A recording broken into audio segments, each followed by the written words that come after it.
padroeiro dos porteiros, dos pescadores, guardião das chaves da igreja. São Pedro é um dos 12 apóstolos de Jesus. É um santo popular e não é muito difícil encontrar quem conheça ao menos um pouco sobre a vida dele. Ele foi uma pessoa que negou 3 vezes, mas depois ele proclamou a palavra de Deus, né, diante dos cristãos. Para muitos, São Pedro é alvo de devoção e respeito. O São Pedro tem o meu pai, que é Pedro, e eu tenho muita admiração por São Pedro, né? Hoje, 29 de junho, a Igreja Católica comemora aquele que é considerado o primeiro Papa.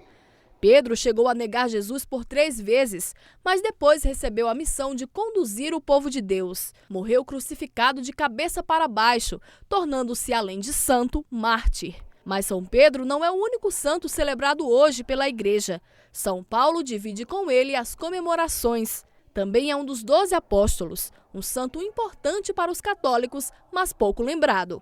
A história de Paulo é marcada pela conversão. Antes era chamado Saulo de Tarso e perseguia os seguidores de Cristo. Depois passou a pregar o evangelho para os pagãos, uma trajetória admirada pelos fiéis. Ele era um judeu e perseguia os que seguiam Jesus. O nome dele era Saulo. Então ele foi de uma cidade para outra com a comitiva para justamente acabar com um grupo que estava acompanhando Jesus nessa cidade. E ele, no meio do caminho, ele teve uma visão e ficou cego, caiu. E aí veio uma luz e disse que, segundo dizem a história, era Jesus dizendo por que ele perseguia ele tanto, né? E ele deu as instruções, ele ficou cego e foi para outra cidade que ele ia, e lá foi divulgar justamente o cristianismo, né? E aí, depois de um tempo, voltou a enxergar, e aí ele passou a ser cristão. Mas se São Paulo também teve e ainda tem grande valor para a igreja, por que será que, em relação a São Pedro, ele acaba ficando um tanto esquecido? Pedro conviveu com Jesus, né? E, na verdade, os 4 evangelhos falam de Pedro, falam da figura de Pedro, inclusive das controvérsias que envolvem a Pedro, né?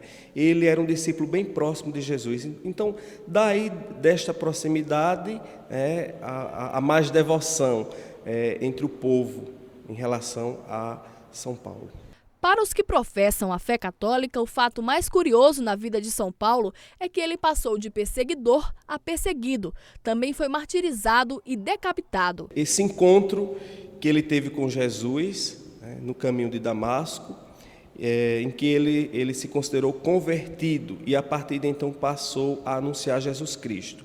E ele foi responsável pela expansão do cristianismo nos territórios, nós chamamos territórios pagãos.